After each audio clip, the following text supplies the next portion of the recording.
Ayan yung honey guys. Oh. At ito na nga guys yung mother colony na ayos na natin siya.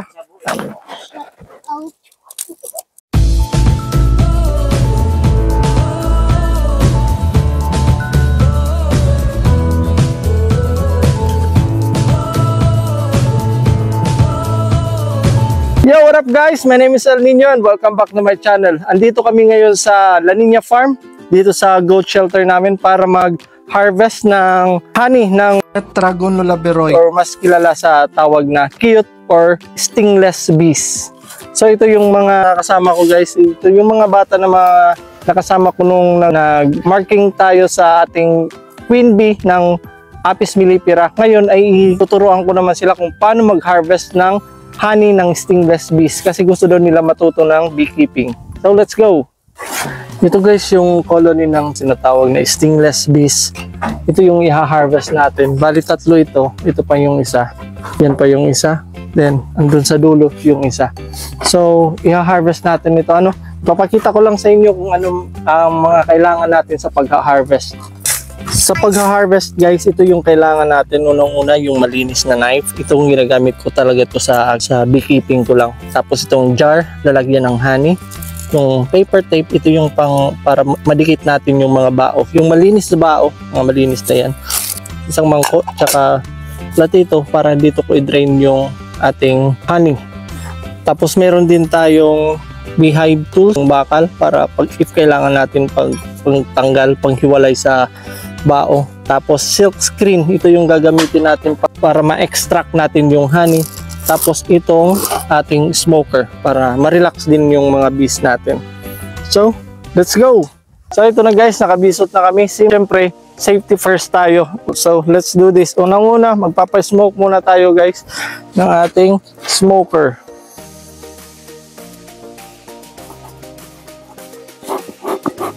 So, let's go!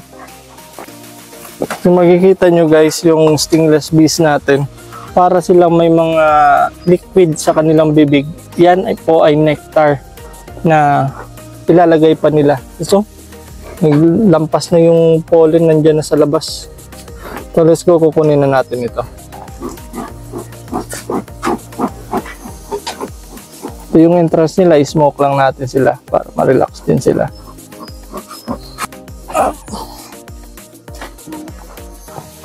So, ito na guys, kukunin muna natin itong propolis kasi may gagawa tayo ng propolis extracted in alcohol. Itong propolis nga pala guys ay galing sa mga dagta ng iba't ibang punong kahoy dito na nakapalibot sa ating farm. Ginagamit ito ng mga bubuyog para ipandikit ang mga bao. Bibiyakin na natin yung hive. I think this one ay puro. Ito yung honey guys. Oh. Makikita nyo. Ito na po yung honey at papatuloyin lang natin dito sa mangkok. Pagkatapos ay kinuha ko na nga din pala yung mga beeswax na nasa labas ng mga bao kasi naglalaman din po ito ng mga honey. Itatabi lang muna natin ito kasi mamaya ay sabay-sabay natin itong pipigain para ma-extract natin itong honey. Pagkatapos ay tinanggal ko na nga din pala itong isa pang bao. At sunod-sunod na natin itong tatanggalin yung mga bao hanggang sa matanggal na natin itong lahat. Oh! Ito guys ay purong pollen.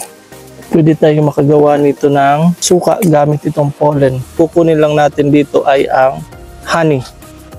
So, dyan lang siya muna. Ang pollen nga pala guys ay ang pagkain ng ating mga bubuyog. Mamaya ay gagawa nga tayo ng bagong colony at ilalagay natin itong mga pollen para bumalik sila sa ginawa nating bagong colony. Wow! Puro pollen yung laman.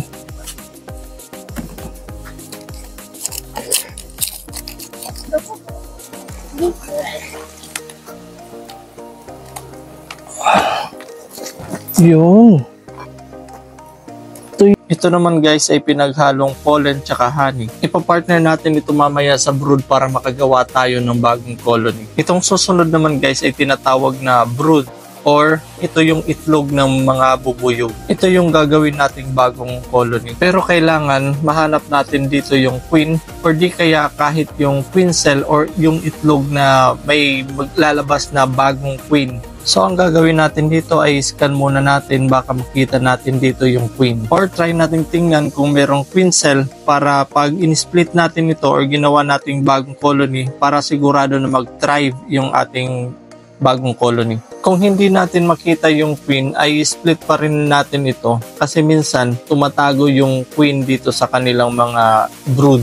Pero kung wala din dito ang queen at wala din queen cell, ay pwede ding mag-fail yung ating pag-split or paggawa natin ng bagong colony.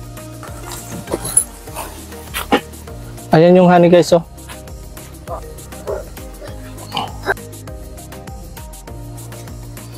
Nakikita nyo guys, tumutulo yung pure honey.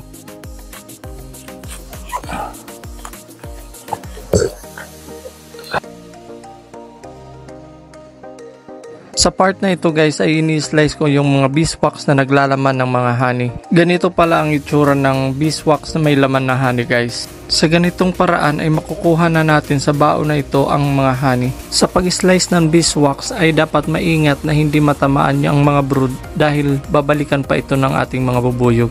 Yung mga lumilipad-lipad pala guys na mga maliliit ay hindi po yan langaw. Yan po yung mga stingless bees. Umaali-aligid kasi sila sa kanilang bahay at naaamoy pa din kasi nila yung mga honey. Alam nyo ba guys na yung honey ng stingless bees ay may antibacterial at anti-inflammatory properties? Nakakatulong po ito para mas mabilis na gumaling ang ating mga sugat, lalo na po yung mga sakit sa balat. Ito guys, isa pang brood nila. Ito guys, yung brood nila, hindi na natin ito sisirain. Instead, lalagyan natin ng partner, isa pang bao.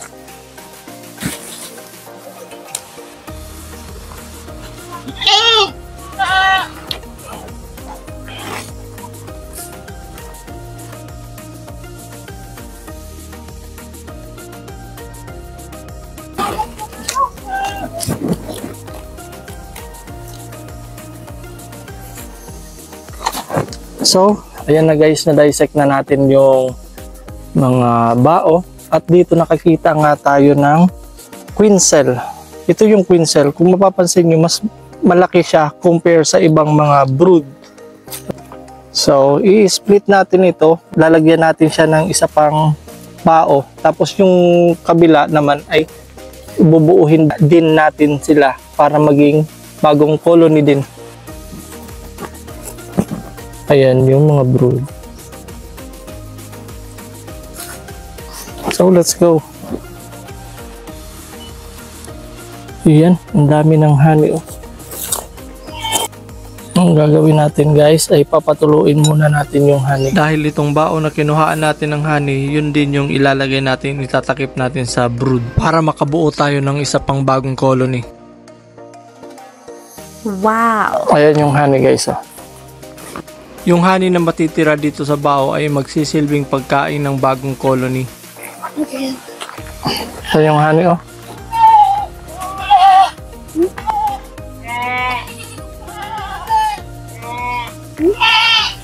Ayan ang mga kambing natin. Ya, kasi ko yun niya. Ha? Sige.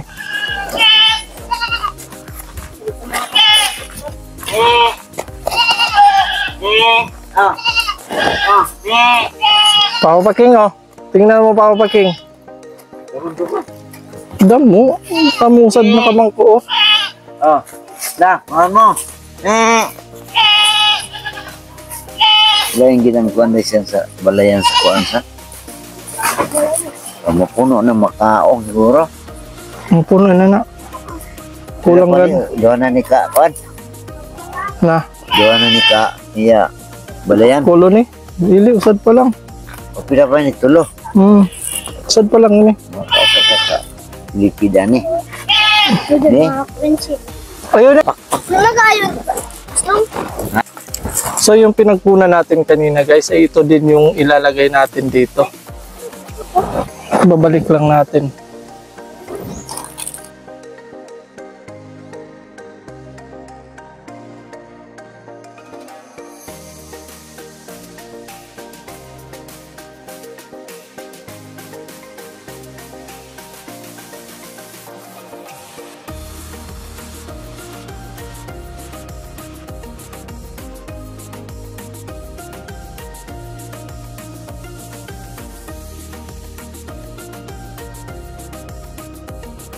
At ito na nga guys, yung mother colony na ayos na natin siya.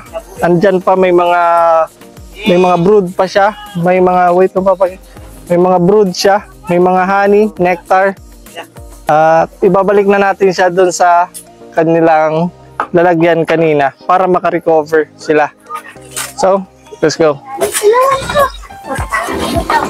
At ito na yung mga stingless bees guys. Ibabalik na natin yung mother colony dito. Kung makikita nyo, nandyan yung mga bees sa labas. Gusto na nilang bumalik sa kanilang colony. Tapos andyan pa. Lilipat yan mamaya. Babalik sila dito sa kanilang mother colony. Sa bahay nila. At ito na nga guys. So, that's all for now. I'll see you again next time. Thank you for watching guys. If you like this video, please click like and subscribe for more videos. My name is El Nino together with the gang. Say hi. Hasta la vista. Peace. Woo!